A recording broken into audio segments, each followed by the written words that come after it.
O Senado concluiu agora há pouco a votação sobre as emendas parlamentares. Repórter Marília Ribeiro, que vem acompanhando essa história já faz muito tempo. O que acontece a partir de agora? Tudo bem, Marília? Bem-vinda. Oi, Tiago. Boa noite para você e para todo mundo que está acompanhando a gente nesse início de semana. Então, parece que está chegando ao fim essa novela das emendas parlamentares, pelo menos por enquanto, viu, Tiago? Como você disse, hoje o Senado Federal concluiu a votação desse projeto que define novas regras para essas emendas parlamentares. Lembrando que o texto base foi aprovado na quarta-feira passada e hoje os senadores votaram os destaques, que são aquelas alterações ao texto. Como houve alteração, Tiago, agora o texto retorna para uma nova análise lá na Câmara dos Deputados. E olha, Tiago, esse texto já está pautado para o dia de hoje lá na Câmara dos Deputados. Só que acontece, muitos parlamentares eles estão dizendo o seguinte: o texto está pautado, se a gente entrar lá no site da Câmara dos Deputados e for na pauta do dia, está lá o projeto das emendas parlamentares. Porém, esse texto que foi aprovado aqui no Senado Federal ainda não chegou para os deputados. Então, eles estão pedindo que essa votação não aconteça hoje, mas amanhã, terça-feira. E como é que foi aqui no Senado Federal, Tiago? Esse texto, ele foi relatado pelo senador Ângelo Coronel. Ele apresentou esse projeto e um dos pontos de maior divergência é o trecho que autoriza o governo federal a bloquear e fazer o contingenciamento de recursos de emendas para poder cumprir a meta fiscal. Só para a gente poder lembrar, Tiago, esse texto que foi analisado aqui pelo Senado Federal, ele é de autoria do deputado Rubens Pereira Júnior. E no texto do deputado, ele previa o bloqueio e o contingenciamento das emendas parlamentares. E aí tivemos um relator dessa proposta lá na Câmara dos Deputados, que foi o deputado Elmar Nascimento, que acabou retirando o bloqueio, deixando apenas o contingenciamento. Então, aqui no Senado, chegou apenas o contingenciamento de emendas. Porém, Tiago, depois de um apelo do governo, o senador Ângelo Coronel acabou colocando bloqueio e contingenciamento. Vamos lá, o que quer dizer bloqueio e contingenciamento na prática, Na prática, o bloqueio, o governo, ele não vai poder bloquear, que é o quê? Deixar de pagar as emendas em caso de queda de receita para poder cumprir a meta fiscal, mas apenas fazer o contingenciamento, que é um congelamento temporário, mas ele tem que pagar, sim, essas emendas parlamentares. Essa parte do bloqueio, ela foi derrubada pelos senadores por 47 votos a 14. E agora, com essa mudança, como eu disse no início da nossa conversa, esse texto vai retornar para a análise da Câmara dos Deputados. Tiago, agora a gente está aqui na expectativa. Será que essa análise vai acontecer hoje? Será que ela vai acontecer amanhã? Temos que acompanhar, Tiago. Agora, um outro ponto, Marília, diante desse debate sobre a origem das emendas, a Controladoria Geral da União atualizou o portal da Transparência com novas informações sobre os repasses. Mesmo assim, há uma questão que é sobre um montante gigantesco que ninguém sabe de onde saiu. Agora, essa discussão, como é que está?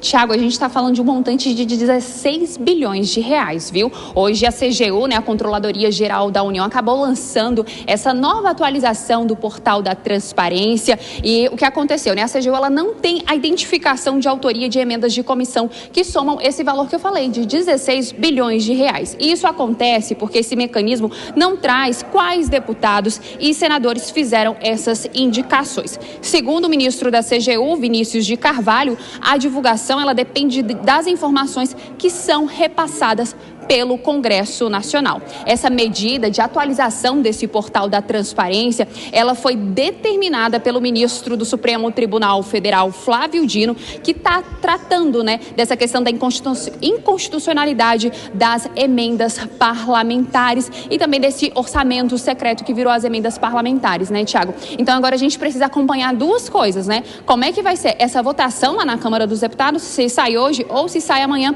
e também como é que vai funcionar essa questão do portal da Transparência em relação às emendas parlamentares, se de fato esse projeto que deve ser aprovado aqui pelo Congresso Nacional vai cumprir rastreabilidade e transparência, que é coisa exigida lá pelo Supremo Tribunal Federal, que suspendeu, o ministro Flávio Dino suspendeu essas emendas no mês de agosto. A gente precisa ficar acompanhando tudo, viu, Tiago? Não tem como prever nada por enquanto. E te aguardamos para outras informações até daqui a pouco. A Marília Ribeiro, que está no Senado.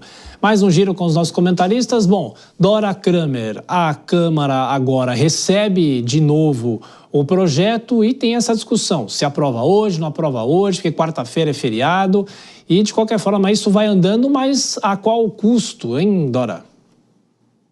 Ô, Tiago, independentemente se aprovar hoje, aprovar amanhã, semana que vem, a questão é quando sair do Congresso. Agora sai do Senado, volta para a Câmara faz lá os seus ajustes, mas a questão é se isso, a Marília trouxe bem, se isso atende ou se não atende o que foi exigido. E de uma maneira não pode ser uma enganação. Porque lá atrás, acho que foi em 22, quando a ministra Rosa Weber declarou inconstitucional o orçamento secreto, o que o Congresso fez? Não obedeceu àquela determinação, mudou as coisas de nome, fez uma gambiarra, fez um atalho e tudo continuou do mesmo jeito. E agora, com o ministro Flávio Dino na relatoria, como ele conhece tudo, ele conhece legislativo, ele conhece executivo e ele conhece judiciário. Então ele sabe que a tendência do Congresso é querer ceder o mínimo possível, né? Não quer perder os dedos, cede ali um anel ou outro. E está me parecendo que o ministro Flávio Dino não está disposto a ceder. Então, o problema estará depois disso sair, se vai ser sancionado pelo presidente da República e se vai ser bem aceito pelo Supremo Tribunal Federal. Ou seja, Kobayashi pode avançar no Congresso Nacional, mas pode esbarrar na Justiça mais uma vez. Pode esbarrar na Justiça, a gente não sabe o que seria esse esbarrar na Justiça. Esbarrar na Justiça vai ser uma declaração de inconstitucionalidade ou vai ser mais uma reunião, uma audiência, uma tentativa de conciliação? Isso tudo só está se esticando, se prolongando no Congresso Nacional justamente porque o Judiciário deu margem para isso quando fez aquela reunião entre os três poderes. Se lá atrás tivesse simplesmente colocado em pauta e julgado inconstitucional, porque inconstitucional porque falta publicidade, que é princípio da administração pública no trâmite das emendas parlamentares, faltava pelo menos, rapidamente o Congresso daria um jeito. Eu tenho certeza de que eles iriam implementar um modelo que esteja de acordo com a Constituição. Agora isso fica sendo prolongado, negociado, muda o projeto aqui, muda ali, justamente porque o próprio Judiciário, que daria a última palavra, deu margem para isso. Vamos acompanhar se isso vai esbarrar e esbarrando, qual vai ser o esbarro? Judicial ou negocial? Isso é para a gente acompanhar.